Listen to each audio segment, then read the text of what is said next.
Welcome to Plus Talk on Plus Life, where we're all about turning positive into a plus, and somebody who is doing that and is full out and has been doing it forever. It's my guest, Jerry Mitchell, today. Hey, Jerry.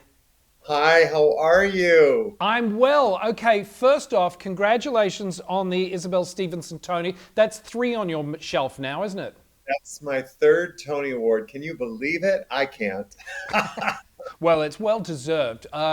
Obviously, you've been given this special Tony in recognition of everything that you've done as far as helping the HIV Broadway Cares community through Broadway Bares, which Yes.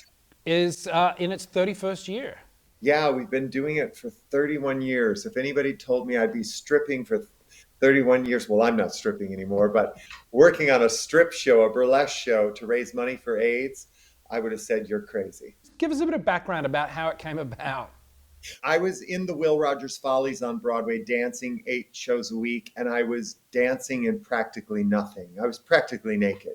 And my dressing roommate, Jason, we were trying to raise money for Broadway Cares for another one of their fundraising events, the Easter Bonnet competition. And each cast tries to come up with unique ways to raise money. And we had done all the bake sales and we had done all of that stuff. So he said, why don't you put together a burlesque show and dance on the bar at Splash and make some money? And I literally a light bulb went off over my head. I called 7 other guys who were in Broadway shows at the time. This was 1992, who I knew were in exceptional shape. And I choreographed a routine for each of us.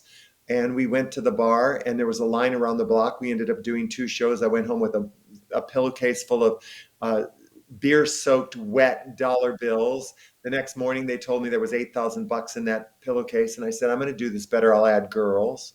And I thought, that's chancy, girls stripping at a gay fundraiser. But the gays loved watching the girls strip if they were sexy and confident, and we grew and grew and grew until last year we did the 30th anniversary show and we raised $1.9 million in one night. So about $24.5 million has been raised to date.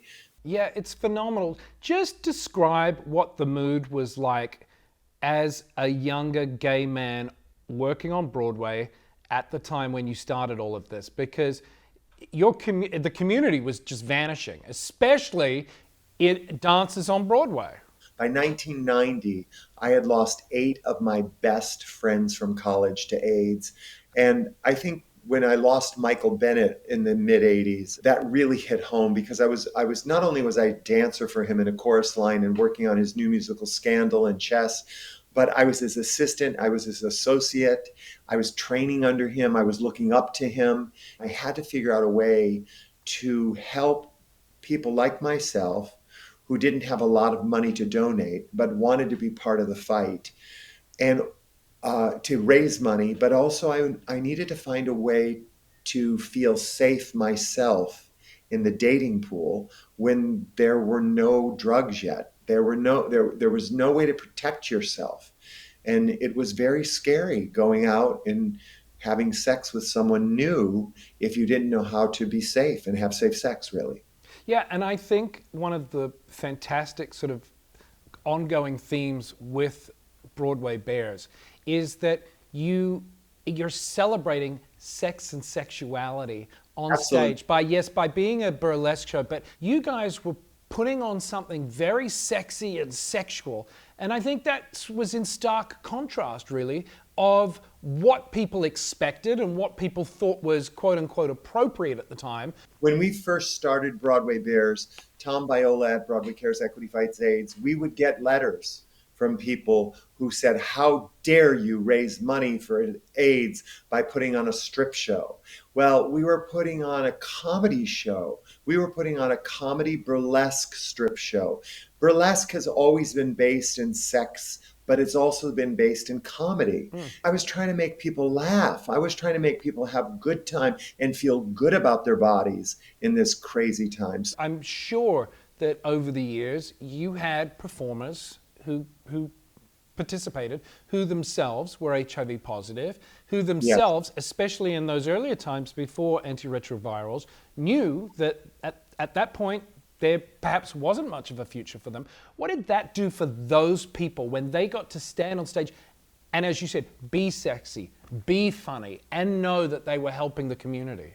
Imagine feeling the lack of confidence from a positive HIV diagnosis in a time when there doesn't seem to be any cure or any ability to get that confidence back.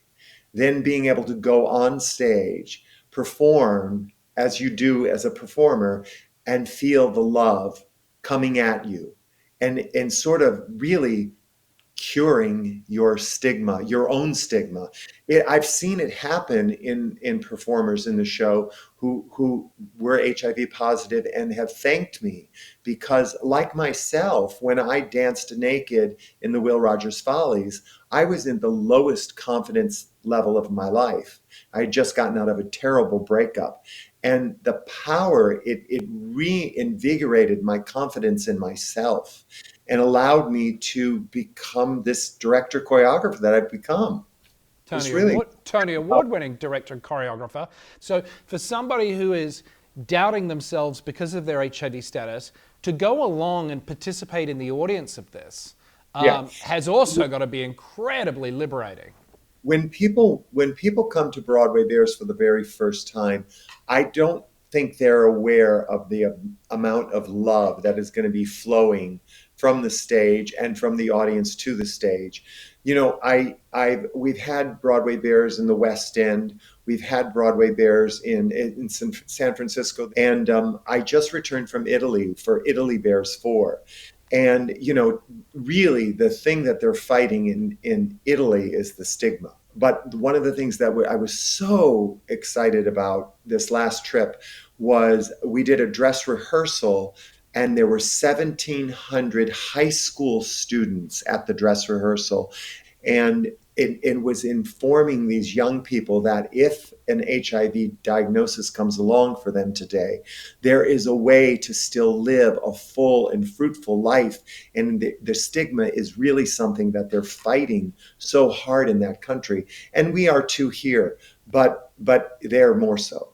And it was cool to see those young people at the show. But I feel like if I'm seeing this show, you're just reaffirming that life is a wonderful celebration and that you're able to do anything. It's being able to celebrate the life that you have still to live.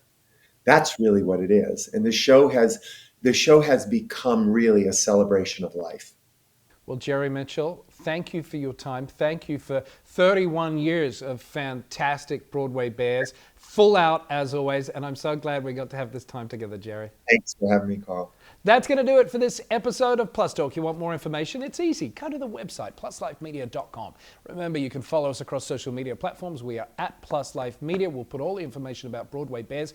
If you want to donate, if you want to contribute, there are ways, and it's all a great cause. Until next time, be nice to one another and live a full-out life, as Jerry Mitchell would say. Absolutely.